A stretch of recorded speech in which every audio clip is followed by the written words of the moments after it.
வணக்கம் மக்களே. நம்ம கார்த்திக் கதையில ஜூலை 13 என்ன நடக்க போகுது அப்படிங்கிறத பத்தி தாங்க இந்த வீடியோல இப்ப நம்ம பார்க்க போறோம். வீடியோவுக்கு முன்னாடி மறக்காம நம்ம வீடியோக்கு லைக் பண்ணிக்கோங்க.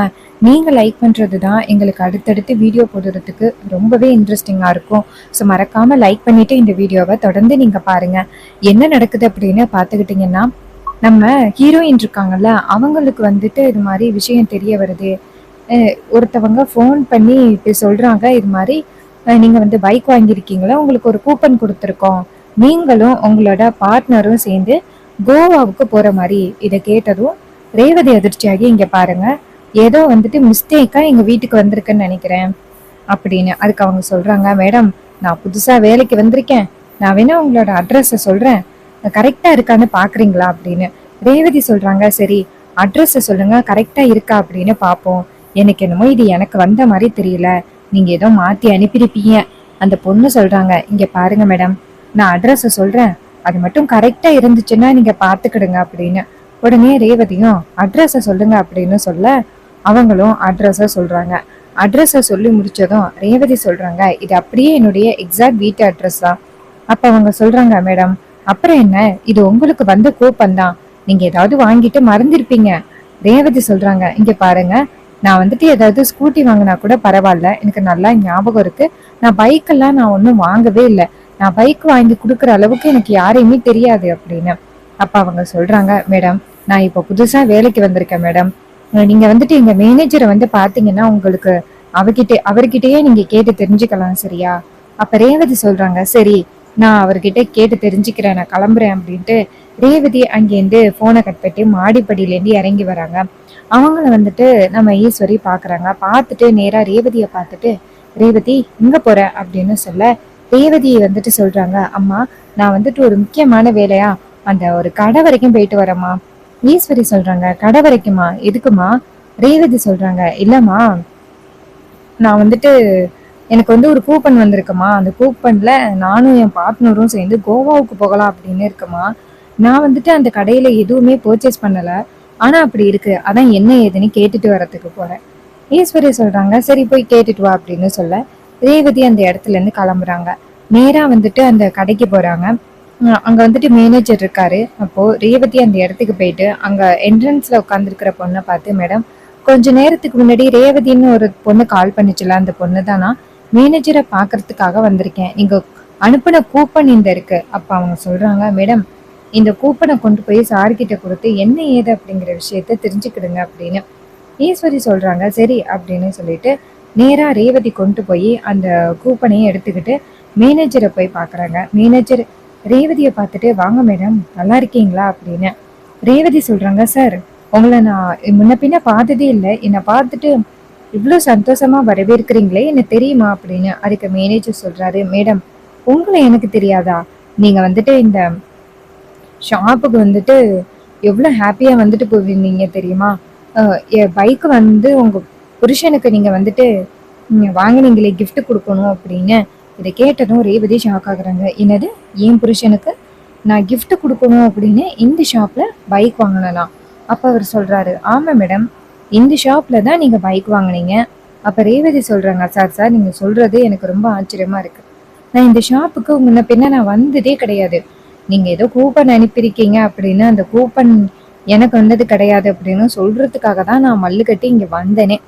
அதுக்கு அவர் சொல்றாரு, இங்க பாருங்க, நாங்க எதுவுமே தவறா அனுப்ப மாட்டோம், உங்களை நான் நேரடியா பார்த்து பேசியிருக்கேன், நீங்க கூட ஒரே பேமெண்டா தரேன், இந்த பைக்கை என் புருஷனோட பர்த்டேக்கு கிஃப்ட் பண்ணணும் அப்படின்னு ரொம்பவே ஆசையா கேட்டீங்க, சரி அப்படின்னு சொல்லிட்டு நாங்களும் அவசர அவசரமா ஏற்பாடு பண்ணோம், உங்களை பத்தி கூட நாங்க இங்க பேசிக்கிட்டோம், இந்த காலத்துல ஒரு ஹஸ்பண்ட் மேல இந்த அளவுக்கு ஒரு பொண்ணு பாசமா இருக்காங்களே அப்படின்னு நாங்க எல்லாருமே உங்களை பத்தி பேசிக்கிட்டோம், நீங்க என்னடானா எதுவுமே தெரியல அப்படின்னு பேசுறீங்க, என்னாச்சு மேடம்?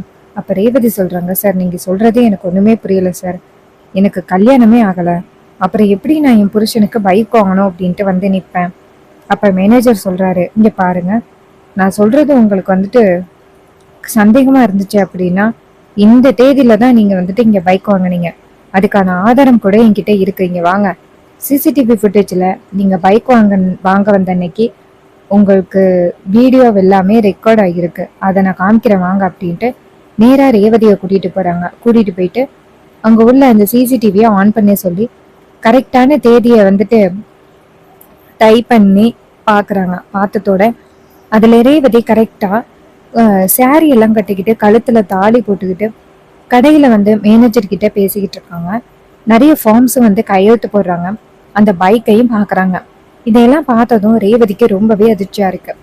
அப்போ மேனேஜர் சொல்றாரு, பாத்தீங்களா மேடம், நீங்க தான் வந்துட்டு பைக்கே எங்க கிட்ட பை பண்ணீங்க, இப்ப என்னடானா இல்லைன்னு சொல்றீங்க, பாருங்க இது நீங்க தான் அப்படின்னு. அப்ப ரேவதி வந்துட்டு அதை பார்த்துட்டு அதிர்ச்சி ஆகுறாங்க. நான் சாரி கட்டிக்கிட்டு கழுத்துல தாலி போட்டிருக்கேன் அப்படின்னு. அப்ப அவர் சொல்றாரு, ஆமா மேடம், நானுமே கேட்கணும் தான் நினைச்சேன், அன்னைக்கு தாலி போட்டிருந்தீங்க, இன்னைக்கு உங்க கழுத்துல தாலியும் காணும், நெத்தில பொட்டும் காணும், ஏதாவது உங்க புருஷனுக்கும் உங்களுக்கும் பிரச்சனையா அப்படின்னு. இதை கேட்டதும் ரேவதி ரொம்பவே அதிர்ச்சி ஆகுறாங்க. அப்ப ரேவதி வந்துட்டு அவர்கிட்ட, இங்க பாருங்க சார், எனக்கு இங்க என்ன நடக்குது அப்படிங்கிறது ஒண்ணுமே புரியவே இல்லை, என்னை சுத்தி ஏதோ சூழ்ச்சி நடக்கிற மாதிரி தெரியுது, எதை நம்புறது எதை நம்ப கூடாது அப்படின்னு எனக்கு ஒண்ணுமே புரியவே இல்லை சார். சார் நீங்க சொல்ற மாதிரி எனக்கு கல்யாணம்லாம் எதுவுமே ஆகல சார். அப்ப அவர் சொல்றாரு, இங்க பாருங்க, நீங்க வந்துட்டு இங்க பைக் வாங்க வந்தது உண்மை, அதுக்கான ஆதாரம் கூட இப்போ என் கையில இருக்கு, நீங்க போய் வீட்டுல உள்ளவங்க கிட்ட கேட்டு பாருங்க, அவங்களே என்ன விஷயம் அப்படிங்கிறத சொல்லுவாங்க. எனக்கு என்னமோ உங்க வீட்டுல உள்ளவங்க உங்ககிட்ட ஏதோ பொய் சொல்றாங்களோ அப்படின்னு தோணுது. இதை கேட்டதோ ரேவதி அதிர்ச்சி ஆகுறாங்க. சரி நான் கேக்குறேன் அப்படின்னு சொல்லிட்டு ரேவதி பயங்கர குழப்பத்தோட வெளியில வராங்க. அப்போ ஒரு அம்மா இங்கேருந்து ஓடி வந்து, அம்மாடி நல்லா இருக்கியாமா?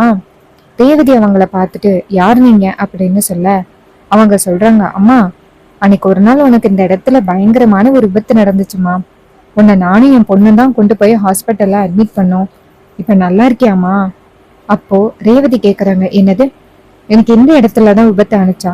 அவங்க சொல்றாங்க, ஆமாமா, உனக்கு விபத்து ஆனப்ப நீ கண்ணு அப்படியே திறந்தே வச்சிருந்த, இங்க எல்லாருக்குமே ரொம்ப பயமா இருந்துச்சு, மூச்சு பேச்சு கூட இருந்துச்சு, ஆனா கண்ணை வந்துட்டு நீ மூடவே இல்லை, எங்க எல்லாருக்கும் ரொம்பவே பயம் வந்துருச்சுமா, கொண்டு போய் உன்னை ஹாஸ்பிட்டல்ல அட்மிட் பண்ணோம், அதுக்கப்புறம் ரொம்ப நேரம் உனக்கு ட்ரீட்மெண்ட் நடந்துச்சு, டாக்டர் என்ன சொன்னாங்கன்னா உனக்கு கண்ணை மூடினாதான் ஆப்ரேஷனை ஸ்டார்ட் பண்ணலாம் அப்படின்னு சொன்னாங்க.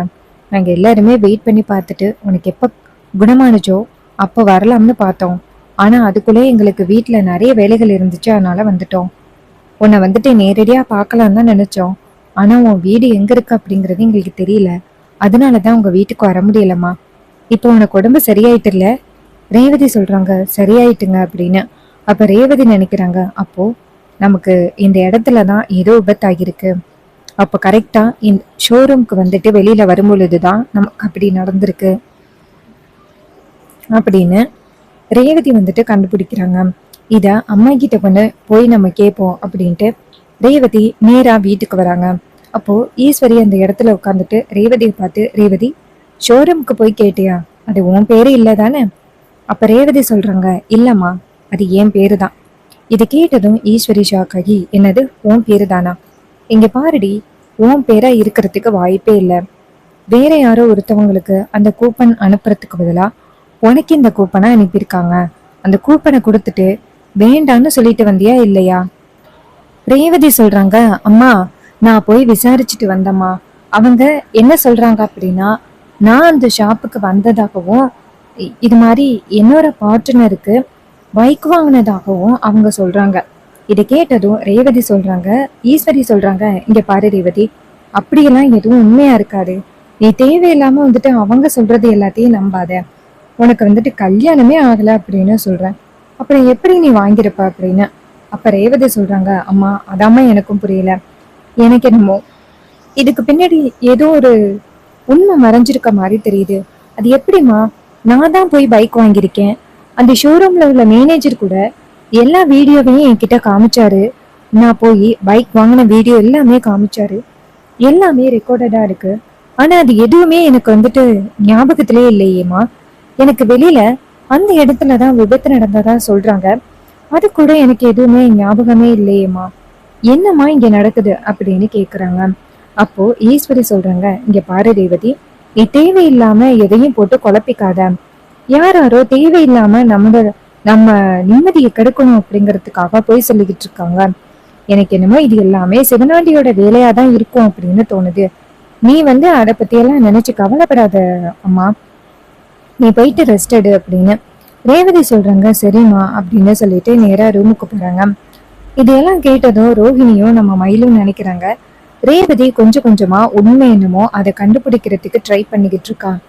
மாப்பிள்ளை கூட போய் சேர்றதுக்காக தான் அவ இதெல்லாம் பண்ணிக்கிட்டு இருக்கா அப்படின்னு நினைக்கிறேன். அவளுக்கு நம்ம உதவி பண்ணியே ஆகணும் அப்படின்னு நேரா ரேவதியோட ரூமுக்கு போறாங்க. அங்க போயிட்டு ரேவதிய பார்க்க ரேவதி நேரா அவங்க அக்காவை பார்த்து, அக்கா என்னை சுத்தி என்ன நடக்குதுன்னு அப்படின்னு எனக்கு ஒண்ணுமே புரியலக்கா.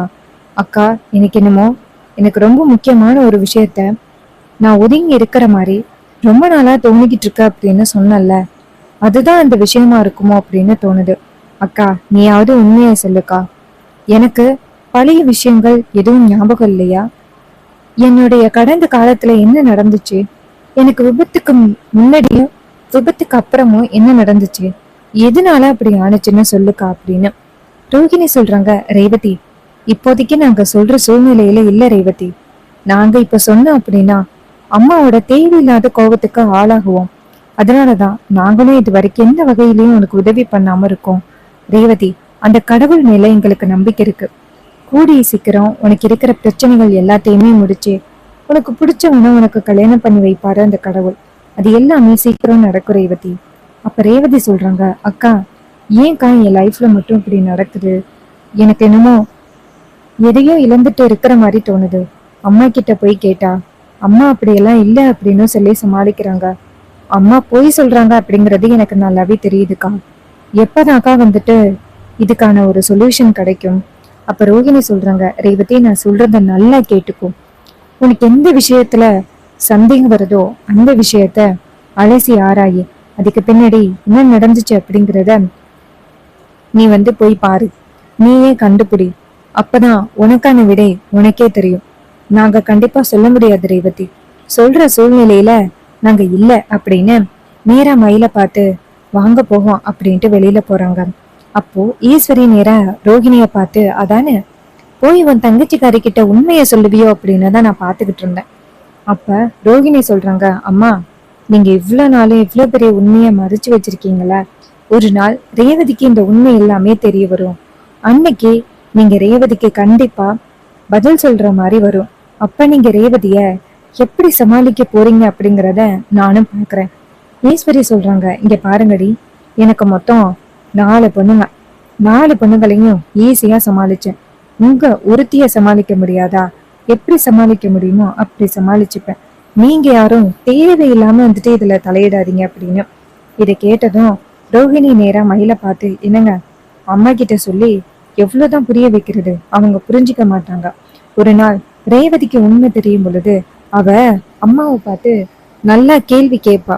அன்னைக்கு அம்மா என்ன பதில் சொல்ல போறாங்க அப்படிங்கிறத நம்ம வேடிக்கை பார்க்க தானே போறோம் அப்படின்னு சொல்லிட்டு நேரா மயிலு கிட்ட சொல்ல, மயிலு சொல்றாரு சரி வா அப்படின்னு சொல்லிட்டு அந்த இடத்துல இருந்து போறாரு. அவர் போனதும் ஈஸ்வரி கிட்ட சந்திரா சொல்றாங்க, பாத்தியாக்கா இந்த வீட்டுல வர வர எல்லாருமே உனக்கு கொஞ்சம் கூட மரியாதையே கொடுக்க மாட்டேங்கிறாங்க. அவங்க இஷ்டத்துக்கு அவங்க இஷ்டப்படி இதையெல்லாம் பண்ணிக்கிட்டு இருக்காங்க. நீ என்னன்னு கேட்க மாட்டியா அப்படின்னு. அதுக்கு ஈஸ்வரி சொல்றாங்க, இங்க பாரு சந்திரா, இவங்க எல்லாரும் என்ன மீறிதான் ரேவதி கிட்ட உண்மையை சொல்ற மாதிரி வரும். அதனால நீ இதை நினைச்சு கவலைப்பட வேண்டாம். இந்த சூழ்நிலைய எப்படி சமாளிக்கிறது அப்படிங்கிறது எனக்கு தெரியும். அப்ப சந்திரா சொல்றாங்க, சரிக்கா நான் அப்படி பொய் சொன்னதுனால உனக்கு கோவம் இருக்கா? ஈஸ்வரி சொல்றாங்க, இங்க பாரு, அந்த டிரைவர் பையன் இந்த வீட்டுக்குள்ள வரக்கூடாது அப்படிங்கிறதுக்காக தானே நீ இவ்வளவு பெரிய விஷயத்த சொன்ன. என்னை பொறுத்த வரைக்கும் நீ இப்படி பண்ணத்துல எந்த வித தப்பும் இல்லை அப்படின்னு தான் சொல்லுவேன். சோ நீ கவலைப்படாத அப்படின்னு. இதை கேட்டதும் சந்திரா சொல்றாங்க, சரிக்கா அப்படின்னு சொல்லிட்டு அந்த இடத்துல இருந்து கிளம்புறாங்க. சோ இந்த கதை உங்களுக்கு பிடிச்சிருக்கா? இந்த கதை பிடிச்சிருந்துச்சுன்னா இந்த வீடியோவுக்கு மறக்காம லைக் பண்ணிக்கோங்க.